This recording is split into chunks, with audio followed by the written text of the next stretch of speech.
आइए तो आप सभी का एक बार फिर से स्वागत है स्टडी आर्ट यूट्यूब चैनल पे।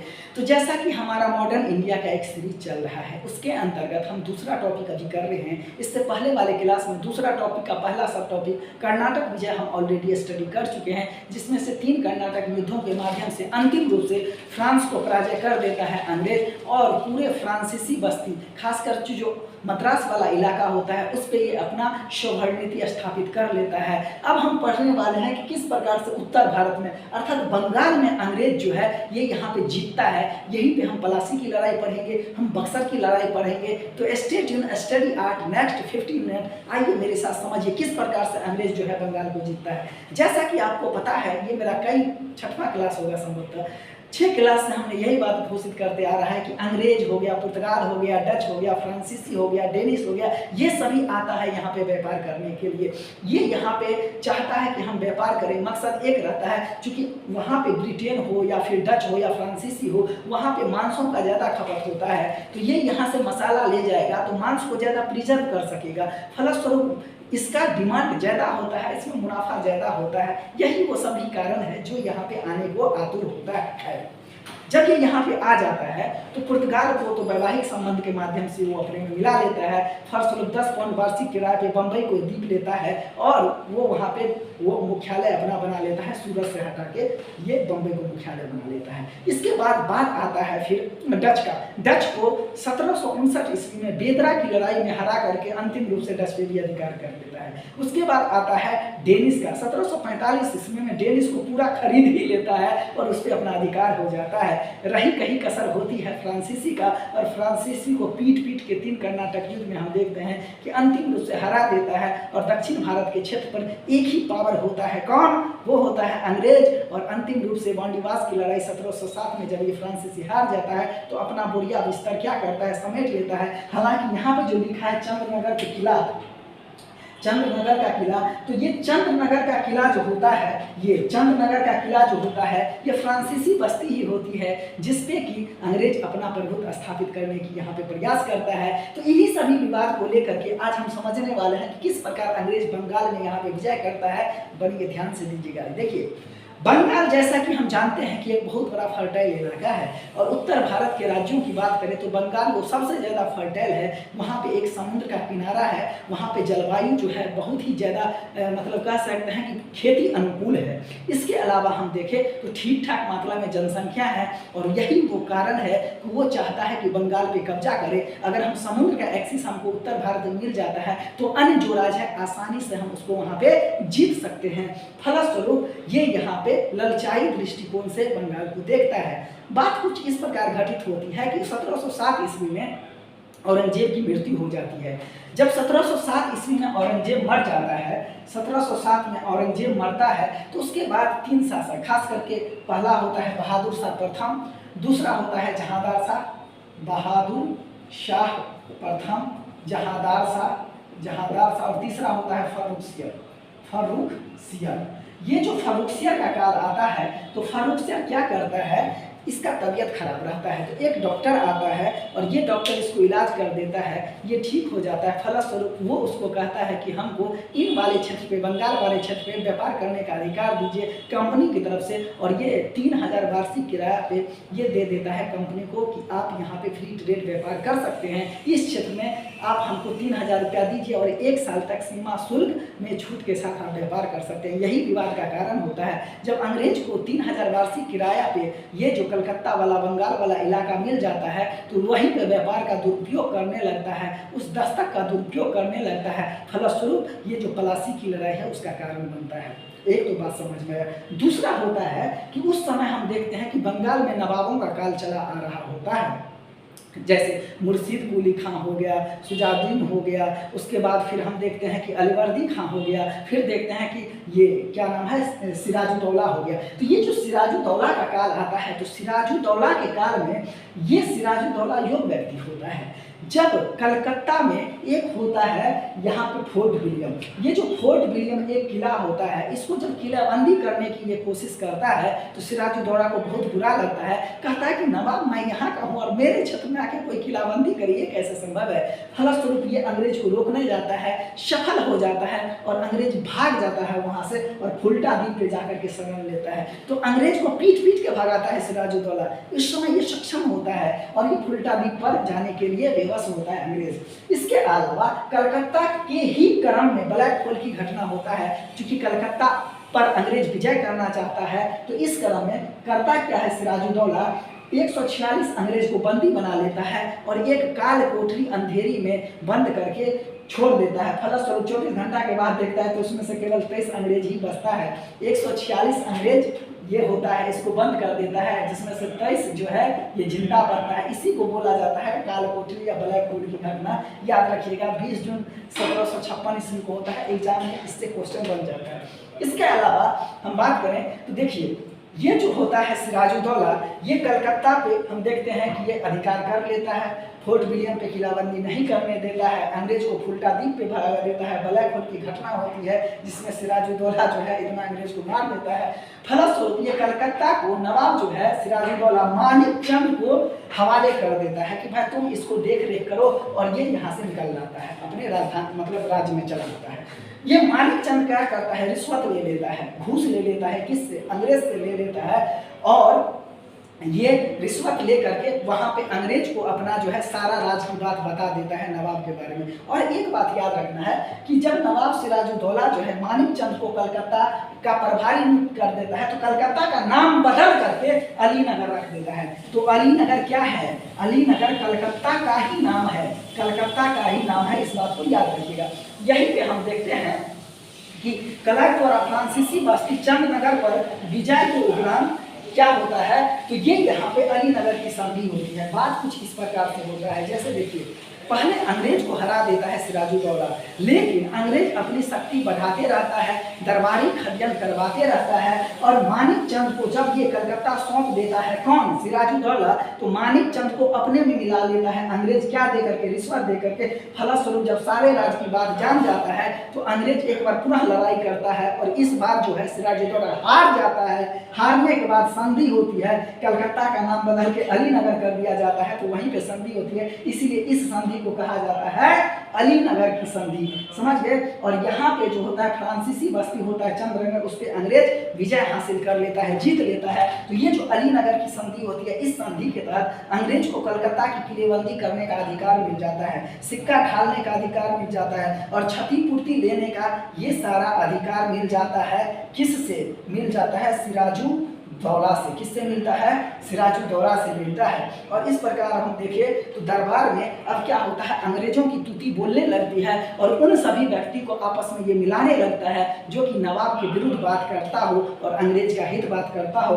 फलस्वरूप माहौल बन जाता है षड्यंत्र का। किस चीज का, षड्यंत्र का माहौल बन जाता है, और इसमें शामिल हो जाता है पूर्णिया का नवाब शौकत जंग, सिराजुद्दौला की मौसी घसीटी बेगम, इसके अलावा मीर जाफर, राय दुर्लभ, जगत सेठ, अमीर चंद, ये सभी व्यक्ति जो है मिल जाता है जो कि अंग्रेज को सपोर्ट करते रहता है। और फलस्वरूप हम देखते हैं कि पलासी जैसी घटना को अंजाम दे देता है। अब समझते हैं पलासी की लड़ाई जो कि 23 जून 1757 को होता है, इसका सबसे पहले पृष्ठभूमि की बात करें तो जैसे कि अभी हमने कहा कि अलीनगर संधि के बाद अंग्रेज की स्थिति मजबूत हो जाती है, उन्होंने सिक्का ढालने का अधिकार अपने पास ले लेता है। इसके बाद कलकत्ता की किलेबंदी करने का अधिकार ले लेता है, क्षतिपूर्ति की रकम लेने का अधिकार अपने पास ले लेता है। फलस्वरूप अंग्रेज की स्थिति अच्छी हो जाती है और बहुत सारे लोगों को अपने में मिला लेता है, जैसे पूर्णिया के नवाब शौकत जंग, सिराजुद्दौला की मौसी घसीटी बेगम, मीर जाफर, राय दुर्लभ, अमीर चंद, जगत सेठ आदि को मिला लेता है। और मिलाने के बाद हम देखते हैं कि पलासी जैसी घटना को ये यहाँ पे अंजाम देने का प्रयास करता है और इसमें सफल होता है।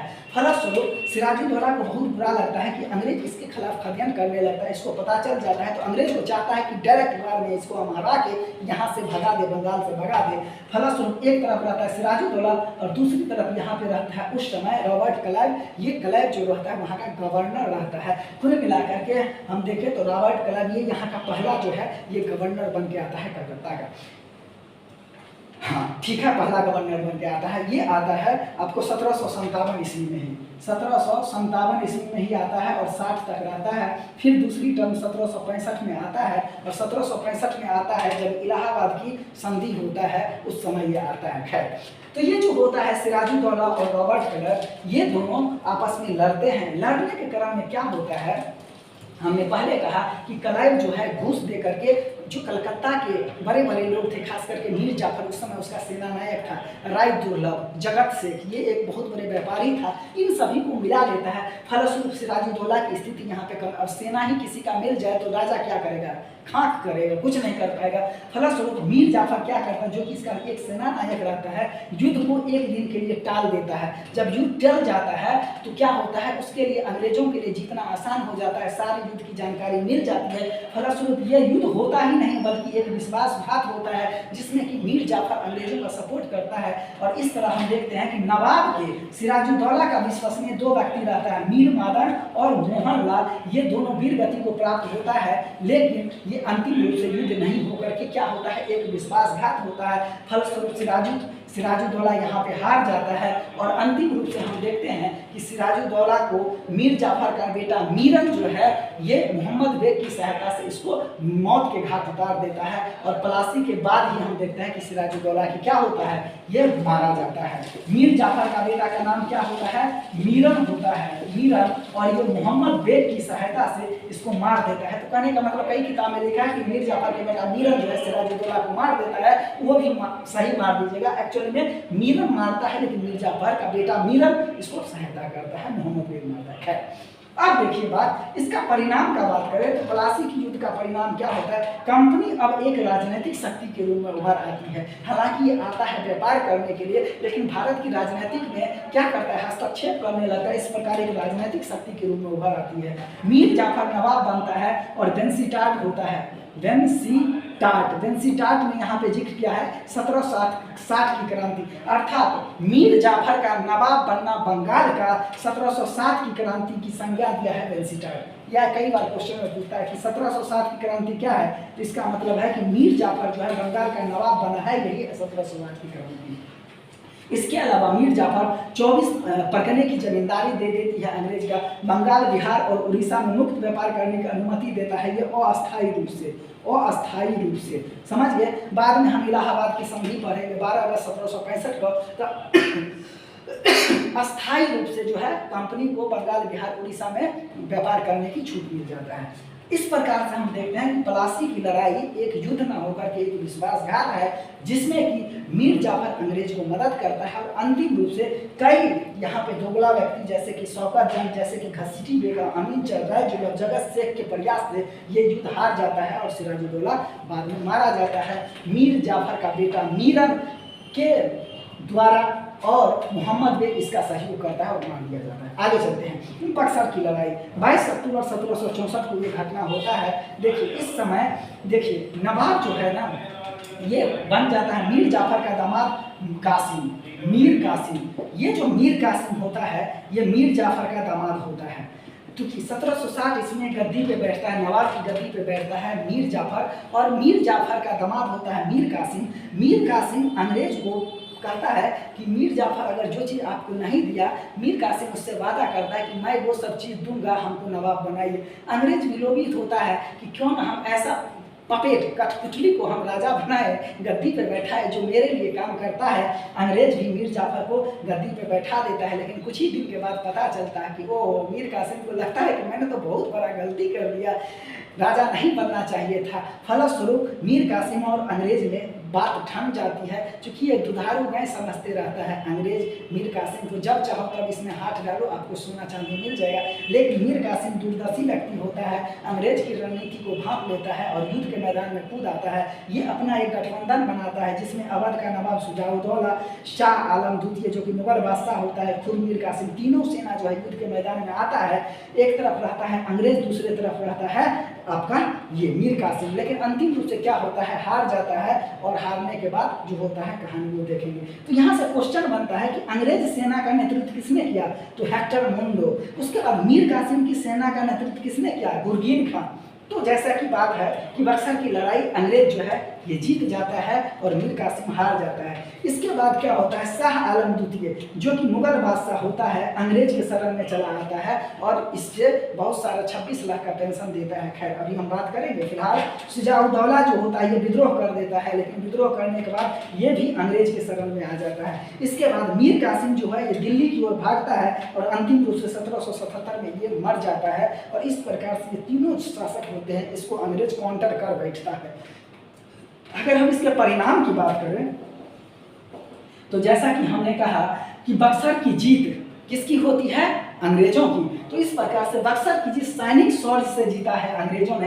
यहाँ पे किसी प्रकार का विश्वासघात नहीं होता है, बल्कि उस समय के जो 3 बहुत बड़े शक्तिशाली राज्य होता है, खास करके मुगल का साम्राज्य, दूसरा अवध का नवाब और तीसरा बंगाल का नवाब, तीनों सेना को संयुक्त रूप से हराता है कौन, अंग्रेज। और उस समय सेना नायक कौन रहता है, हेक्टर मोनरो। तो इस प्रकार से बक्सर की जीत एक सैनिक शौर्य की जीत है, न कि विश्वासघात का, जो कि हुआ था प्लासी की लड़ाई में। फिर बंगाल जो है, बंगाल में अंग्रेजी सत्ता की स्थापना हो जाती है और ब्रिटिश ईस्ट इंडिया कंपनी अब एक अखिल भारतीय शक्ति बन जाता है। तो जहाँ पे तलाशी की लड़ाई एक विश्वासघात था, वहीं पे बक्सर की लड़ाई सैनिक शौर्य से जीता गया था और बंगाल में अंग्रेजी सत्ता आ जाती है और अखिल भारतीय कंपनी का रूप ले लेता है, अखिल भारतीय शक्ति का रूप ले लेता है ब्रिटिश ईस्ट इंडिया कंपनी। तो बक्सर की लड़ाई प्लासी की युद्ध की जो एक लड़ाई थी उस पर ठप्पा मारता है, मोहर मारता है और ये डिसाइड करता है कि भारत में अब शासन कौन करेगा, इसका नहीं बल्कि कौन नहीं करेगा इसका करता है। और इस प्रकार से हम देखते हैं कि जो बंगाल की चाबी से पूरा भारत का द्वार खोलना चाहा अंग्रेज और उन्होंने ये सही में खोल देता है। तो इस प्रकार अंग्रेज जो देखते हैं ये यहाँ पे बंगाल के नवाब को हराता है, अंतिम रूप से बक्सर की लड़ाई लड़ता है। और इस समय एक बात याद रखिएगा, जब बक्सर की लड़ाई होता है तो बक्सर की लड़ाई के समय में बंगाल का जो ये रहता है खास करके गवर्नर, वो वेंसीटाट रहता है, वेंसीटाट ये होता है 1764 ईस्वी में बक्सर की लड़ाई, उस समय में रहता है वेंसीटाट। तो ये बात आपको याद रखना है, ठीक। ये क्या रहता है, गवर्नर रहता है, गवर्नर। कई बार क्वेश्चन में पूछा है कि जब बक्सर की लड़ाई हुआ था तो बंगाल में गवर्नर पद पे कौन था, तो वेंसीटाट था। चलिए आगे चलते हैं। अब जब ये बक्सर की लड़ाई अंग्रेज जीत जाता है तो चाहेगा ना कि ये सब जितने राजा थे इसके साथ संधि करे। फलस्वरूप इलाहाबाद की 1765 में 2 संधि होती है। 1765 में इलाहाबाद की प्रथम संधि 12 अगस्त 1765 को होता है और इलाहाबाद की दूसरी संधि 16 अगस्त 1765 को, अर्थात 4 दिन के अंतराल पे 2 संधि होता है। पहला इलाहाबाद की संधि मुगल सम्राट शाह आलम ये एक्चुअली में द्वितीय होता है, हाँ शाह आलम द्वितीय और अंग्रेज गवर्नर रॉबर्ट क्लाइव, इन दोनों के बीच में ये संधि होता है। और इस समय हम देखते हैं कि कंपनी को बंगाल, बिहार, उड़ीसा में जमींदारी अस्थायी रूप से मिलता है। बाबू जब हम बात किए थे प्लासी का, तो यहाँ पे जब परिणाम होता है तो बंगाल, बिहार और उड़ीसा में व्यापार करने की अनुमति मिलता है, ये अस्थायी रूप से होता है। लेकिन यहाँ पे बंगाल, बिहार, उड़ीसा की जमींदारी अस्थायी रूप से मिलता है, इस बात को याद रखना है। इसके बदले में कंपनी जो है 26 लाख रुपया वार्षिक पेंशन दे देता है, किसको, इलाहाबाद ये शाह आलम द्वितीय को, अर्थात मुगल बादशाह को। इसके बाद एक इलाहाबाद और करा का जो इलाका होता है वो अवध के नवाब से लेकर के दे देता है किसको, शाह आलम द्वितीय को। जब शाह आलम को द्वितीय जो भी चीज रहता है तो अंतिम रूप से अंग्रेज का हो जाता है। तो इलाहाबाद और कला का किला किसको मिलता है, मुगल बादशाह को, समझ गए। और मुगल बादशाह से सारा चीज ले लेता है कौन, अंग्रेज ले लेता है। तो हो किसका जाता है, अंग्रेज का। डेढ़ से आगे चलते हैं। इलाहाबाद की दूसरी संधि 16 अगस्त 1765 को होता है। इस संधि के तहत हम देखते हैं कि अवध का नवाब एक तरफ होता है और कंपनी एक तरफ होता है। तो इस समय अवध के नवाब कंपनी को जो है 50 लाख रुपया एज ए हर्जाना देता है, जुर्माना के रूप में यहाँ पे लगता है। फिर कंपनी द्वारा नवाब के खर्च पर अंग्रेजी सेना अवध में एक रहेगी। और यहीं पे हम देखते हैं कि जो सहायक संधि है, सहायक संधि का रूप हमको देखने को मिलता है कहाँ से, तो पहली बार अवध पे क्या कहा कि कंपनी द्वारा नवाब के खर्च पे अंग्रेजी सेना अवध में रहेगी, अर्थात सेना रहेगा किसका, अंग्रेज का। कहाँ पे, अवध में। पैसा कौन देगा, महीना महीना अवध का नवाब देगा। और काम किसका करेगा, तो कंपनी का करेगा। कि अवध का नवाब किसी राजा से तो कोई समझौता नहीं कर रहा है गुप्त रूप से, अंग्रेज के खिलाफ कोई षड्यंत्र तो नहीं कर रहा है। इसके लिए अवध क्षेत्र में कर मुक्त व्यापार करने की छूट मिलती है अंग्रेज को, तो ये तो मिलना ही था। तो इस प्रकार से हम देखते हैं कि प्लासी और बक्सर की लड़ाई के बाद ये जो है अंग्रेज एक भारत का सिरमौर बन जाता है और एक अखिल भारतीय शक्ति के रूप में ये यहाँ पे उभरता है। आगे चलते हैं बंगाल में द्वैत शासन का दौर। जैसे कि हमने बात कहा कि 1765 ईस्वी में 1765 ईस्वी में बंगाल, बिहार और उड़ीसा की जमींदारी मिल जाता है अस्थायी रूप से कंपनी को, ब्रिटिश ईस्ट इंडिया कंपनी को। तो इस समय ये जो दीवानी अधिकार होता है, दीवानी अधिकार लेता है खुद कंपनी, और सैनिक अधिकार जो आंतरिक शांति, पुलिसिंग, फौजदारी, न्यायालय वाला जो अधिकार हो जाता है ये दे देता है नवाब को। किसको? नवाब को। इसी को बोला जाता है द्वैत शासन, जो कि बंगाल में 1765 से लेकर के 1772 ईस्वी तक, खास करके जब तक कि गवर्नर जनरल का काल नहीं आता है तब तक चलता है। तो बंगाल में द्वैत शासन कहने का मतलब होता है कि एक ही राज्य पे दो प्रकार का शासन होगा। कैसा? तो एक होगा कंपनी का शासन और दूसरा होगा क्या? नवाब का शासन। तो कंपनी के शासन में जहाँ से कि पैसा आए वो वाला बात होगा, और नवाब के शासन में जहाँ पर कि पुलिस व्यवस्था, शांति का बात होगा वो है। अब ध्यान से समझिए, जैसे कि 1765 ईस्वी में बंगाल, बिहार और उड़ीसा की जिम्मेदारी अस्थायी रूप से किसको मिला था? कंपनी को मिला था। तो ये बंगाल में मुर्शिद कुली खां को दीवानी कार्य के लिए नियुक्त करता है, बिहार में राजा सिताब राय को नियुक्त करता है, और उड़ीसा में राय दुर्लभ को नियुक्त करता है। याद रखिएगा, तीनों क्वेश्चन बनता है। दीवानी कार्य के लिए बंगाल में किसको नियुक्त करता है? मोहम्मद रजा खान। बिहार में राजा सिताब राय और उड़ीसा में राय दुर्लभ, ये तीन व्यक्ति की नियुक्ति करता है। और इस प्रकार से हम देखते हैं कि बहुत बड़े मात्रा में कर का संग्रह करता है। अत्यधिक मात्रा में कर लेने के कारण कृषि और कृषक दोनों को हानि होता है, और एक दुर्भाग्य की घटना होता है कि 1770 में उस इलाका में अकाल पड़ता है। और इसका जिक्र किया है लेखकों ने कि उस समय हम देखते हैं कि बंगाल के मैदान में लोगों की हड्डी जो है ना वो सूख रही होती है, लोग जो है लोगों का मांस खाया है। तो भारत के इतिहास का वो ब्लैक डे है 1770 का काल, जिस समय बहुत बड़े पैमाना पे अकाल हुआ था। तो इस प्रकार से हम देखते हैं कि अंग्रेज जो है यहाँ पे लूट खसोट मचाने आ रहा है, अपनी आय को स्टेबिलिटी प्रदान करने के लिए। हम देखते हैं कि जमींदारी व्यवस्था या इस्तेमारी बंदोबस्त, फिर रैयतवारी बंदोबस्त, फिर हम देखते हैं कि महलवारी बंदोबस्त, कई प्रकार का हथकंडा अपनाता है ताकि कंपनी के आय एक निश्चित हो सके, एक सर्टेन हो सके, और इसी के बल पे वो आगे की विजय, भारत की विजय को सफल बना सके। तो इस प्रकार से हम देखते हैं कि बंगाल में द्वैत शासन 1765 से लेकर 1772 तक चला।